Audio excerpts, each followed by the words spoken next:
तो hey family, welcome to my YouTube channel कह रही हूँ। तो आई होप आप सभी अच्छे होंगे। इधर करो थोड़ा सा कैमरा, हाँ ऐसे।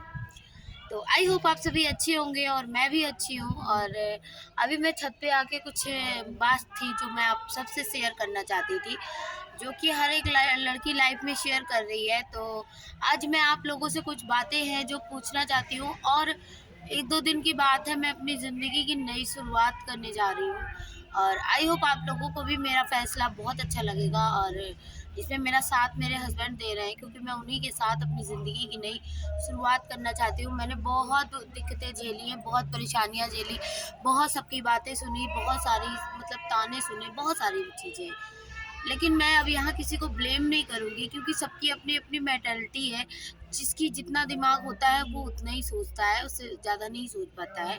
और दूसरी चीज़ें हैं, जैसे मैंने कोई वो जो लड़की थी जिसके मतलब कि ससुराल वालों ने ऑब्जेक्शन किया था उसके ऊपर वीडियो बनाने के लिए, मतलब कि उसने फांसी लगा ली थी, तो मैंने उसके ऊपर वीडियो बनाई थी। तो बहुत लोगों ने मेरे ऊपर अगेंस्ट भी बोला है कि आप बताइए मैंने क्या गलत किया है। अगर आज उस लड़की ने सुसाइड कर लिया, कल को दूसरी लड़की भी कर सकती है। अगर मैंने उसके ऊपर आवाज़ उठाई, तो आप बताइए मैंने क्या गलत किया है। लोग मुझे बोलते हैं कि हाँ मैं गलत हूँ, तो अगर मैं इन चीज़ों में गलत हूँ तो मुझे कोई खराबी नहीं है मुझ में।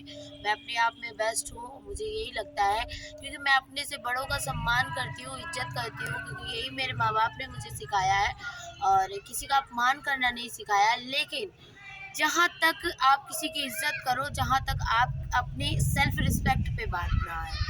अगर आपकी सेल्फ रिस्पेक्ट पे बात आ रही है तो आप उसकी इज्जत करना ही छोड़ दो, मतलब उसके रास्ते से बिल्कुल ही प्रॉपर ही हट जाओ और अपनी ज़िंदगी की नई शुरुआत करो। और मैं आप लोगों से ही बस एक दो दिन की बात और है, मैं अपनी लाइफ में बहुत आगे बढ़ने की कोशिश करूँगी और पूरी कोशिश करूँगी, चाहे मैं दुख झेलूँ, मुसीबत झेलूँ, मैं किसी से नहीं बोलूँगी, लेकिन मैं अपने जीवन में एक नया कदम रखूँगी ताकि मैं अपनी ज़िंदगी की नई शुरुआत कर सकूँ। क्योंकि मेरी शादी को 2 साल होने वाले हैं, लेकिन कोई भी अभी ऐसा मोमेंट नहीं गया जो जिस मोमेंट में मुझे खुशी मिली हो। क्योंकि मैं अपनी नहीं, मैं हर एक लड़की की बात कर रही हूँ। एक लड़की शादी होती है नई-नई, जब वो अपने ससुराल जाती है तो हज़ारों सपने लेके जाती है, लड़की जाती है, और लड़कों के घरवाले भी बहुत सपने देखते हैं, मेरी बहू ऐसी होगी, मेरी बहू ऐसी होगी, मेरा कहना मानेगी, एवरीथिंग, बहुत सारी चीज़ें होती हैं। तो जो कहते हैं ना बहुएँ अच्छी होती हैं उन्हें ससुराल अच्छा नहीं मिलता, ससुराल अच्छा मिलता है तो बहुएँ अच्छी नहीं मिलती, और दोनों ही अच्छे हो तो उनका स्वभाव अच्छा नहीं होता है, बहुत सारी एवरीथिंग चीज़ें होती हैं। और उन वो भी सब अगर मैच कर गया ना तो पति-पत्नी के रिश्ते नहीं अच्छे होते। तो यही सारी बातें हैं यार, मैं इतना ज़्यादा घुटती हूँ सबकी बातें सुन-सुन के। अगर मैं कोई व्लॉग डालती हूँ ना तो मुझे तरह-तरह की बातें सुनने को मिलती हैं कि ये ऐसी वीडियो बना रही है, वैसी वीडियो बना रही है। मैं क्या बना रही हूँ? मुझे खुद नहीं आज तक समझ में आया कि आखिर मैं गलत क्या कर रही हूँ, और मुझे इतने ऑब्जेक्शन मिलते हैं। लेकिन मैंने कान में ना ढक्कन लगा लिया है, क्योंकि लोगों का काम है आपको केवल टॉर्चर करना। आपको वो बोलते रहेंगे लेकिन वो आपका साथ नहीं देंगे तो मुसीबत में। आपके पास अगर खाने को नहीं होगा ना तो आपको कोई खाने को भी नहीं देगा। तो ये चीज़ें मैंने अपनी ज़िंदगी में सीख ली है, और मैं अपने हस्बैंड के साथ में, मैं किसी के खिलाफ नहीं जाकर, मैं अपनी मर्ज़ी से, मतलब मैं और मेरे हस्बैंड, मैं हम लोग, जहाँ मेरी सिस्टर जॉब करती है वहीं मेरे हस्बैंड की भी जॉब लग गई है, और मैं भी वहीं पर जॉब करूँगी, क्योंकि मुझे अब बैठना नहीं है। मैंने ये देख लिया है कि अगर हाथ में आपके पैसा है तो दुनिया इज्जत करती है, अदरवाइज़ कोई नहीं इज्जत करता है। कैमरा हिल रहा है, उसके लिए आई एम रियली सॉरी, क्योंकि छोटा बच्चा बना रहा था वीडियो, इस वजह से। तो फैमिली, इसलिए मैंने सोचा मैं व्लॉग बनाऊं यार। मुझे अब किसी की बातों से कोई लेना देना नहीं है। कैमरा इधर हो रहा है, 1 मिनट रुको, ऐसे बस ऐसे रहना। इसलिए मैंने अब यह सोच लिया है, हम लोगों ने, मतलब अगर कोई गलत चीज़ पे, टॉपिक पे ऑब्जेक्शन उठा दिया तो वो हम गलत हो गए, ऐसा नहीं है, ठीक है। मैंने भी 2 साल बहुत कोशिश की कि मैं अपने रिश्तों को बचाने का प्रयास करूं, अपने रिश्ते की नई शुरुआत करने की कोशिश करूं। मैं हमेशा झुक के, मैं हमेशा अपने घर गई, अपने पति का साथ दिया, अपने ससुराल वालों का साथ दिया। लेकिन कुछ चीज़ें थी जो मेरी मैच नहीं खा रही थी मेरे ससुराल वालों से। जो चीज़ें ये थी कि मुझे वीडियो बनाना पसंद पसंद है, मैं अपनी एक अलग पहचान बनाना चाहती थी। लेकिन उन लोगों की सेम अलग बिल्कुल डिफरेंट थिंकिंग है कि वो लोगों को वीडियो बनाना नहीं पसंद है, वो लोग ये सब चीज़ें नहीं जानते हैं। मतलब मैं क्या बोलूँ, मुझे मतलब उन लोगों को पसंद नहीं है, मैं सच बताऊँ तो। तो इस चीज़ों के पीछे उनकी थोड़ी-सी मुझसे मैच नहीं हो रही थी चीज़ें। इस वजह से मैंने बहुत समझाने की कोशिश की कि मैं अपनी पहचान बनाना चाहती हूँ। अगर मैं गलत करूँ तो आप मुझे 100 जूते मारो, लेकिन अगर मैं गलत नहीं कर रही हूँ, आपको मेरा साथ देना चाहिए। मैंने उन सबको ऐसी वीडियोज़ भी दिखाई, शिवानी दीदी की दिखाई, निशा जी की दिखाई, लेकिन कोई मोटिवेट नहीं होता है, उल्टा मुझे डीमोटिवेट कर देता है वीडियो बनाने के चक्कर में। इस वजह से फाइनली मैंने फैसला ले लिया, क्योंकि मैं कब तक यार अपने घर पे भी रहूँगी, मैं दुनिया की बातें नहीं सुन सकती हूँ, ना मैं अपने ससुराल में इस तरीके रह सकती हूँ।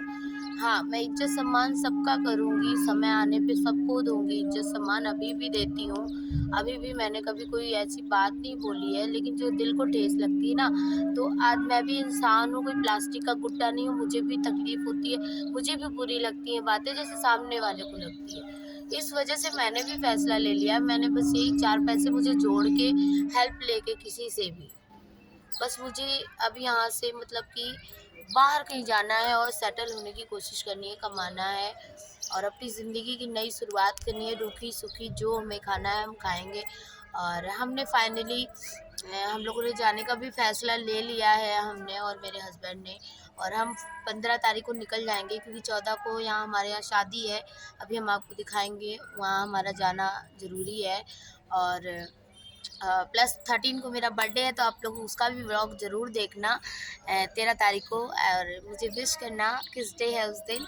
तो सभी लोग विश करना, मैं बर्थडे हो सकेगा तो करूँगी, नहीं हो सकेगा तो नहीं करूँगी, क्योंकि मूड मेरा अभी सही नहीं है। और दूसरी चीज़ें हैं कि मैं बस यही आपसे बोलना चाहती हूँ कि आप लोग मेरे लिए दुआ करो, ताकि मेरी आगे आने वाली लाइफ में मैं अपने पैरों पे खड़ी हो सकूँ और उन सबको मैं दिखा सकूँ कि लड़की एक केवल और केवल एक लकड़ी का या प्लास्टिक का गुड्डा नहीं है, कि उसको जैसे चाह आपने कठपुतली नहीं है, जैसे चाह नचा दिया, उसकी भी एक पर्सनल लाइफ होती है। जैसे आपकी है, आप जीना चाहते हो, वैसे हम भी अपनी ज़िंदगी जीना चाहते हैं। मैं भी अपने पति के साथ चाहती थी मंदिर जाऊँ, घूमने जाऊँ, या बहुत सारी चीज़ें थी, लेकिन नहीं हो पाया वो चीज़ जो मैंने सोच रखी थी। वो मेरे ऐसे जैसे नहीं सपने होते हैं, रौंद जाते हैं। मैंने शादी के पहले तो मैं घर से भी कहीं नहीं जाती थी। हमारे पापा का कहना था शादी हो जाए अपने हस्बैंड के साथ जाना, फिर हस्बैंड के साथ भी नहीं जाने को कहीं मिला। तो बहुत सारे जो अरमान थे वो एकदम बिखर गए, वही घर में बंद रहना, वही घर में बंद रहना। उसके बाद वीडियो बनाना, फिर वीडियो के ऊपर भी डांटबाजी लोग कसते थे फ़ोन करके। और इधर मैके आती हूँ तो भी लोग बोलते हैं, इधर भी बोलते हैं, ऐसा नहीं बोलते हैं। तो ये सब चीज़ें अब मुझे इतना ज़्यादा इरिटेट कर रही है ना, कि मैं अब यहाँ रहना ही नहीं चाहती हूँ। मैं भीख मांग के खा लूँगी, मैं रोड में कमा लूँगी, ठेला लगा लूँगी, लेकिन अब मैं इस कानपुर में तो मैं नहीं रह पाऊँगी, मैंने ये डिसाइड किया।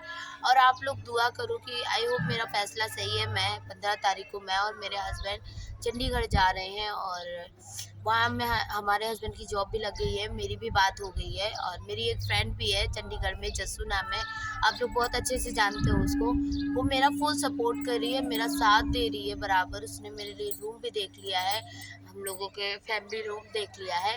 तो हम आपको चंडीगढ़ चल के सारी चीज़ें मिलाएंगे, और उससे भी मिलाएंगे और दिखाएंगे। और कहीं ना कहीं वो यूट्यूब में बहुत अच्छी है, उसकी एडिटिंग मतलब उसको आप एडिटिंग मास्टर बोल सकते हैं। तो मुझे एडिटिंग मेरी हेल्प करेगी यूट्यूब में। कहीं ना कहीं मैं उससे कुछ ना कुछ सीखने का प्रयास करूँगी, और ज़िंदगी की भी कुछ ना कुछ सीख लूँगी उससे, क्योंकि उसने अपनी ज़िंदगी में बहुत स्ट्रगल किया है लड़की ने, और मैं कहीं ना कहीं उससे कुछ सीखूँगी। और वहीं से मैं अपनी ज़िंदगी की एक नई शुरुआत करूँगी, क्योंकि मम्मी पापा की दिक्कतें थी तो सो मैंने दूर कर दी हैं। हम सब ने मिल के कहीं ना कहीं उनको अब इस रास्ते पे ला के खड़ा कर दिया है कि वो अब सरवाइव कर सकते हैं धीरे धीरे। बाकी उनके ऊपर अब कर्जा नहीं है ज़्यादा, थोड़ा बहुत है जो वो धीरे धीरे जब हम कमाएंगे सब लोग से करेंगे तो खुद ही अपने आप ख़त्म हो जाएगा, बाकी कोई कर्जा नहीं है। इसलिए अभी हमारी मुझसे छोटी सिस्टर है, उसकी शादी होगी यार, मुझे करना पड़ेगा, बहन है, कोई भाई तो है नहीं। तो ये सारी चीज़ें ना लोग नहीं समझते, लोग टांटबाजी कसते हैं दूसरे की ज़िंदगी में, उथल पुथल मचाने के लिए बस परेशान रहते हैं, लेकिन उसकी ज़िंदगी में ऑलरेडी इतनी उथल पुथल होती है, ये कोई नहीं देखता है। ठीक है। वो आदमी कैसे घुट घुट के जी रहा होता है ना, वो आपके सामने हंसता है, लेकिन वो अंदर ही अंदर कितना रोता है, कितनी उसको तकलीफें होती हैं, ये उसे उसकी भगवान के अलावा कोई नहीं जानता। ठीक है। तो मैं बस सबसे हाथ जोड़ के माफ़ी चाहती हूँ, मुझसे कोई भी गलती हुई हो मुझे माफ़ कर देना, और मैं अपनी ज़िंदगी की अब नई शुरुआत करूँगी, और सबका आशीर्वाद लेके मैं नई शुरुआत अपनी ज़िंदगी करना चाहती हूँ। और मैं अपने पैरों पे खड़े होके मैं अपनी एक अलग पहचान जो कि मैं अभी भी बना रही हूँ। यूट्यूब पे मेरी लगभग बन चुकी है, आप लोग तो देख ही रहे हो, उतने लोग आज मुझे जानते हैं। तो ये कहीं न कहीं ये मेरे लिए बहुत खुशी की बात है कि इतनी पब्लिक मुझे जानती है, और इन फ्यूचर में और लोग जानेंगे। तो मैं बस इसी चीज़ के पीछे मैं बहुत खुश हूँ कि आज मेरी एक पहचान है, और इन फ्यूचर में और बनेगी। तो उन लोगों को जवाब मिल सकेगा जो आज मेरे ऊपर ऑब्जेक्शन कर रहे हैं। मेरे बहू होने पे लाछन लग रहा है, मेरी बेटी होने पे लाछन लग रहा है, मेरी लड़की होने पे लाछन लग, तो एक समय आएगा आप लोगों को इंसान होने पे आपके धिक्कार होगी कि हम इंसान हैं।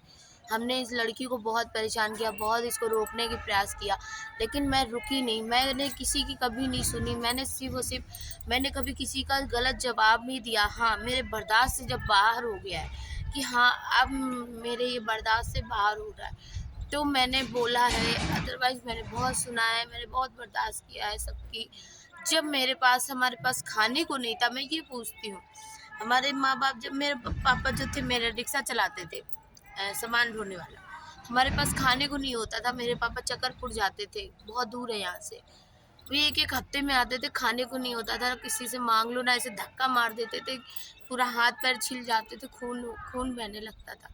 तब आप लोग बोलने वाले जो हो, तब कहाँ थे आप लोग? हमारे पास खाने को नहीं होता था। लोग चोकर डालते थे ना आटे का, उसकी मेरी मम्मी रोटी बना-बना के पानी के हम लोगों को खिलाती थी। तब आप लोग कहाँ थे? तब क्यों नहीं बोलने आए आप लोग? आज अगर हम अच्छा पहन रहे हैं, अच्छा खा रहे हैं, या हम अपनी अलग पहचान बनाना चाह रहे हैं, तो आज आप लोग हमारे ऊपर ऑब्जेक्शन कर रहे हो। हमने दिक्कत परेशानी गरीबी देखी, तब आप कहाँ थे? तब आप लोगों ने नहीं बोला कि बेटा ये परेशान है तो इसकी हम मदद कर दें, इसको एक जोड़ी कपड़े दे दें, नहीं।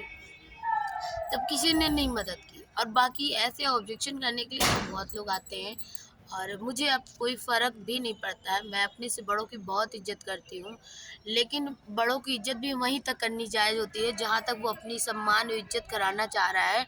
क्योंकि अगर आप किसी को घुट-घुट के मार रहे हो, किसी को बार-बार टॉर्चर कर रहे हो ना, तो आप इंसान नहीं हो, आप बड़े नहीं हो।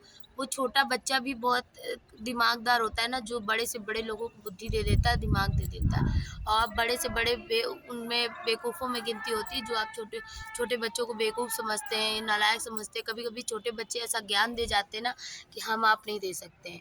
तो प्लीज़ किसी को, मैं कहती हूँ, किसी को अगर आप मोटिवेट नहीं, सब बेटियाँ एक जैसी नहीं होती, और ना सब सास-ससुर एक जैसे होते हैं, और ना मेरे ससुराल वालों में ऐसी कोई कमी है मुझ में है, क्योंकि मैं अपनी ज़िंदगी में कुछ करना चाहती हूँ, और वो लोग थोड़ा-सा इन चीज़ों में ट्रस्ट नहीं करते, बिलीव नहीं करते। बस उनको भी मैं एक दिन कुछ बन के जब दिखा दूँगी, तो एक ना एक दिन उनको भी मेरे ऊपर गर्व होगा। आज नहीं है, एक समय आएगा, ज़रूर होगा। तो मैं उनके टॉपिक में कोई बात ही नहीं करना चाहती हूँ, क्योंकि एक बार करके ही मैं बहुत पछता रही हूँ।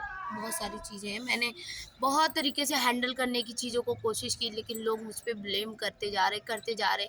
तो अब मैं किसी की परवाह नहीं करके मैं अपनी ज़िंदगी में आगे बढ़ना चाहती हूँ, और अपनी ज़िंदगी की नई शुरुआत करना चाहती हूँ। बस मैं आप लोगों का आशीर्वाद चाहती हूँ, और मुझे किसी की बातों का कोई फ़र्क नहीं पड़ता है। बस मैं किसी को ठेस नहीं पहुँचाना चाहती अपने किसी काम से, अपने किसी नेचर से।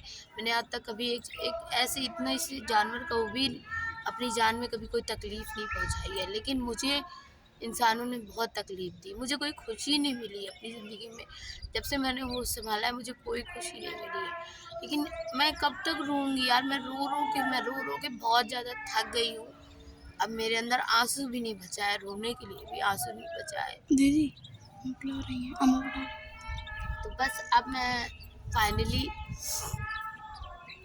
अब मैं ब्लॉग का अपना एंड कर रही हूँ, और आप लोगों को सारी चीज़ें अपडेट मिलेगी, और आप लोग दुआ देना मुझे कि हम लोग अपनी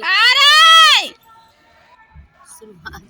गोलू है, चिल्ला रही पीछे से, उसकी दादी बुला रही। तो आप लोग मुझे सपोर्ट करना और प्यार देना, आगे ब्लॉग में बने रहना। हम 15 तारीख को यहाँ से निकलेंगे, तो आप लोग भी ब्लॉग में बने रहना, वीडियो को देखना, और वीडियो मेरी अच्छी लगे तो लाइक करना, फुल सपोर्ट करना। और आगे हम आपको दिखाएंगे हम कौन कौन सा स्टेप ले रहे हैं अपनी ज़िंदगी का अपने पति के साथ। तो आप लोग बताना हम सही कर रहे हैं या गलत कर रहे हैं। तो चलिए मिलते हैं नेक्स्ट व्लॉग में। Bye bye, love you.